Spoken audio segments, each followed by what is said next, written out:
The food industry figured something out a long time ago. If you call something by a simple, reassuring name, most people won't ask what's actually inside it. So that's exactly what they did.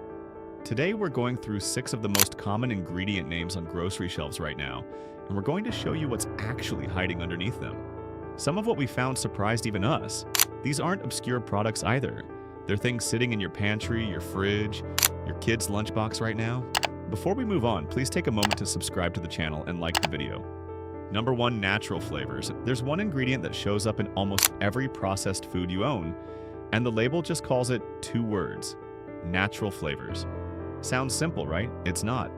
The FDA's definition covers anything derived from a plant, animal, yeast, or fermentation process, which means thousands of distinct chemical extracts, solvents, and carrier agents can all hide behind those 2 words without ever being named individually.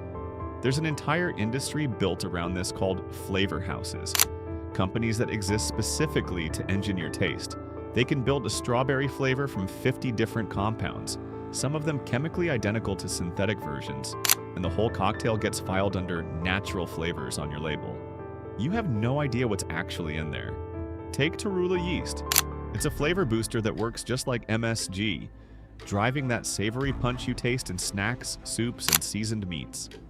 Because it comes from a natural source, it qualifies as a natural flavor, never has to be named. So if glutamates affect you, the label won't tell you they're there. The Environmental Working Group has flagged natural flavors as one of the most common ingredients in the entire US food supply. It can also mask dairy or soy derivatives, which creates real problems for people with allergies.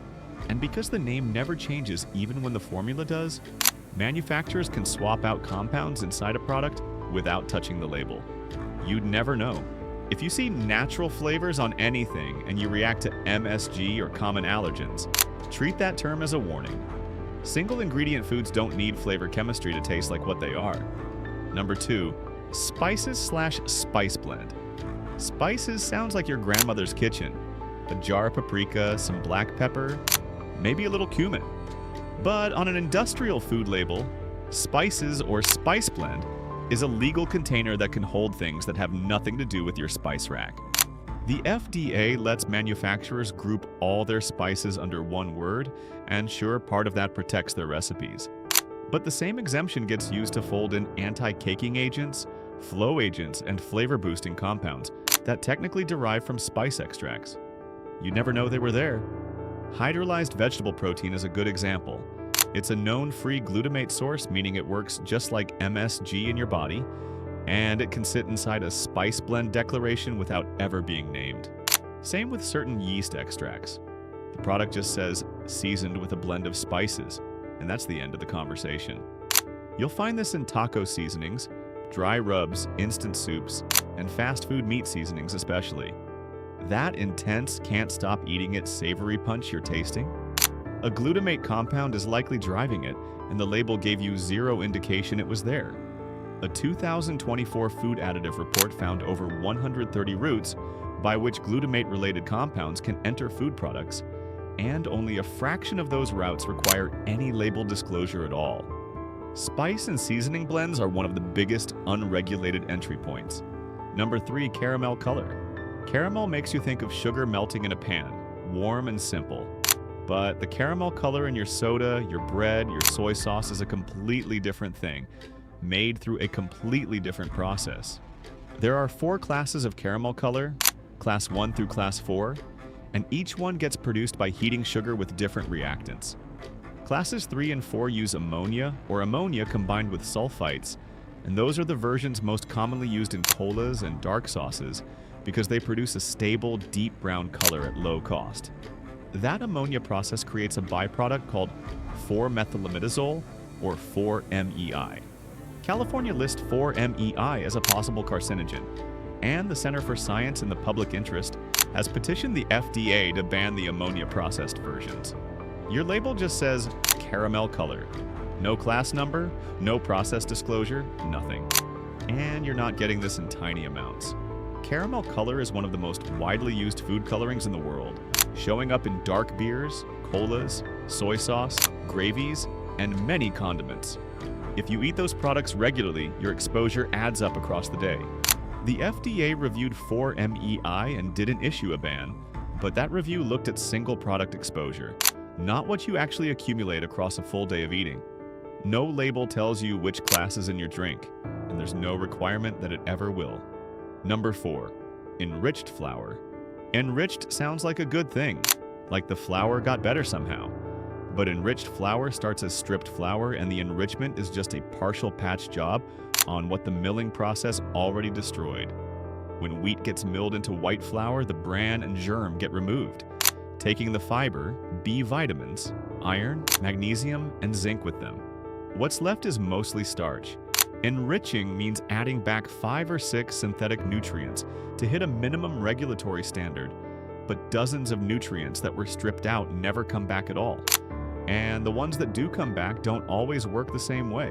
Folic acid, for example, is the synthetic version of folate, and a large portion of the population carries a gene variant that makes it harder to convert folic acid into a form the body can actually use. So the patch job doesn't even work for everyone.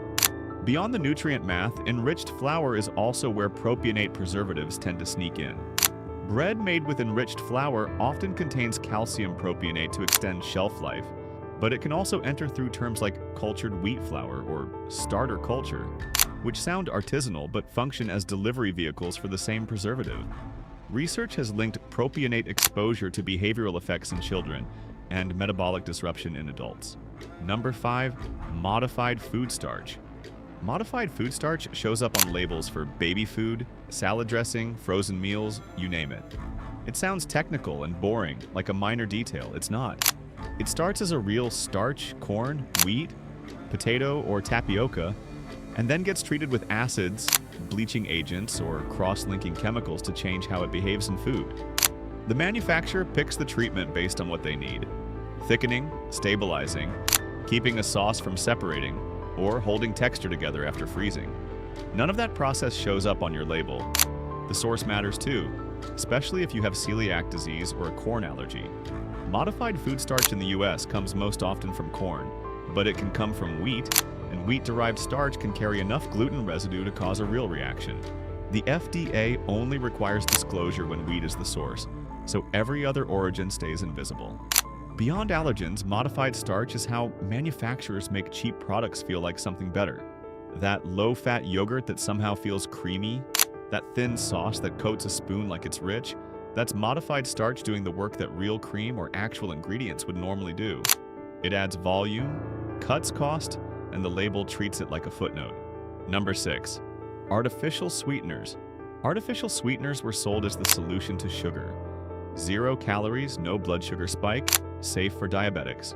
That pitch worked for decades, and food companies ran with it hard, putting aspartame, sucralose, saccharin, and acesulfame potassium into diet sodas, protein bars, flavored waters, and chewing gum. Products often combine 2 or 3 of them at once, and that combination has never been studied for safety. The gut research is where things fall apart. Studies published in Cell and Nature found that sucralose and saccharin can shift your gut bacteria in ways that actually impair how your body handles blood sugar. So the sweetener you're using to protect your blood sugar can, in some people, make blood sugar regulation worse. Your brain also registers sweetness and expects calories to follow. When they don't arrive, research shows the brain responds by cranking up hunger signals later, which drives you to eat more overall.